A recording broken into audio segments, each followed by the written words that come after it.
Escola literária, ou movimento literário, como alguns gostam de chamar, são os nomes dados a todos os acontecimentos históricos que envolvam a literatura. Os movimentos literários fizeram uma grande mudança no mundo, com cantigas, poesias, livros e obras artísticas de todo tipo. De forma geral, esses movimentos trazem sempre uma quebra na estética da arte existente anterior a ele. As escolas literárias surgiram na Idade Média em um período conhecido como trovadorismo, onde se uniam os poemas à música, ficando conhecido como cantigas. Essas cantigas eram divididas em dois grupos: as cantigas líricas, que eram as de amor e as de amigo, e as cantigas satíricas, que eram as de maldizer e as de escárnio. Nas cantigas, as poesias eram cantadas, pois as pessoas não sabiam ler e escrever, e elas possuíam ritmos e recorrências tônicas de fácil execução e memorização, para que pudessem grudar na cabeça dos ouvintes, como as famosas músicas chiclete, como chamamos hoje. Nas cantigas de amor predominavam as características de um amor cortês, onde o eu lírico masculino tem um amor por uma senhora da nobreza, onde a mulher é idealizada e se tem um amor inatingível, por conta, geralmente, dessa mudança da classe social. Nas cantigas de amigo, o eu lírico é feminino, que é a principal diferença entre a cantiga de amor e a cantiga de amigo. E se fala de uma relação amorosa entre camponeses, de família, de amizade e diversos outros temas. Retratam sempre uma saudade, solidão, tristeza e sempre falam de uma forma como falando disso a um amigo confidente. As cantigas de maldizer e de escárnio mostram críticas diretas sobre determinadas pessoas ou grupo, através de um vocabulário de baixo calão, às vezes, e críticas de maneira crônica e ambígua, geralmente de forma a qual o objetivo era não ser possível identificar a pessoa ao qual a crítica era dirigida e sempre identificando mais de uma forma como a classe em geral ou um grupo em geral e não apenas uma pessoa específica.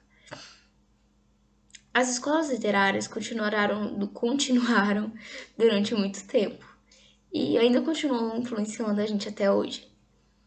O humanismo, embora não tenha sido uma escola literária, foi um período de uma transição, onde onde o ser passou a trabalhar mais com o antropocentrismo, que era o homem no centro das coisas, o eu no centro das coisas, e não mais o teocentrismo, que era o Deus no meio das coisas.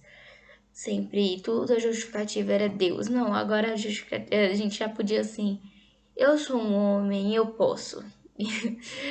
E começou a se notar mais o ser humano em si, não ficar preso só à ideia da igreja, que era a ideia predominante e o centro principal de poder. A segunda escola literária foi o classicismo, onde desconstruíram a ideia do poema musicalizado do trovadorismo, trazendo diversas rimas em versos, e sendo esses versos divididos em várias estrofes.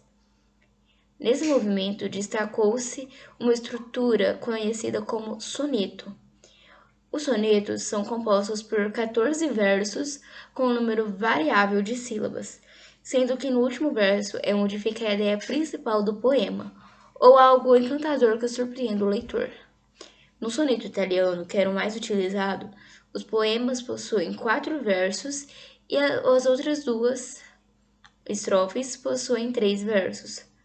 Quanto a esses movimentos literários no Brasil, o que mais define é o quinhentismo, que teve início na colonização com as cartas de Pero Vaz de Caminha a Portugal, com o uso excessivo de adjetivos na intenção de se convencer a coroa portuguesa de que valeria a pena investir nessa terra, que poderia sim trazer muitos lucros. No Barroco, outro movimento muito importante, voltou-se a retratar o aspecto religioso, tendo uma enorme dualidade entre o antropocentrismo e o teocentrismo. Se lembram daquele ditado que falavam um tempo atrás? Eu me lembro que quando eu era ainda criança, sempre tinha alguém que falava isso. Quando vinha alguma criança muito afrontalhona, muito sapeca, e vivia dizendo que era um santo. Aí vinha sempre alguém e falava que é o santo do pau oco.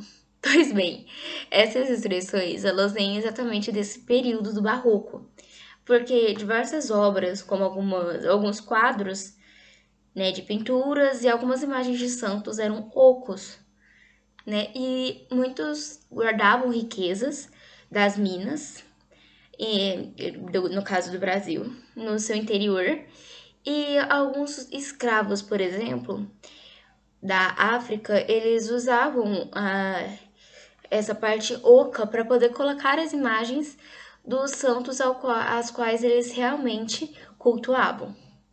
No Brasil, o barroco foi a primeira expressão artística do país, tendo o apoio de apreciadores de artes e também bastante de igrejas. E teve grande influência pela descoberta das minas, assim como eu falei, por conta de que eles guardavam essas riquezas e queriam sempre esconder para que não tivessem que dar todas as suas riquezas para a coroa portuguesa.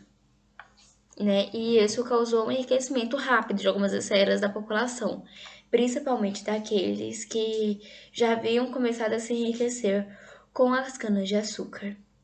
Eu já vou finalizando o vídeo por aqui, mas esse tema é realmente muito interessante e se eu pudesse eu ficaria aqui falando de cada um dos temas, de cada uma das escolas literárias, como por exemplo, eu pude falar aqui também do arcadismo, do romantismo, e são todos temas muito interessantes também, o modernismo, e eu tenho certeza que se você procurar um pouquinho mais sobre o tema, você vai gostar muito e provavelmente vai se identificar com alguma época, um movimento literário aí da história.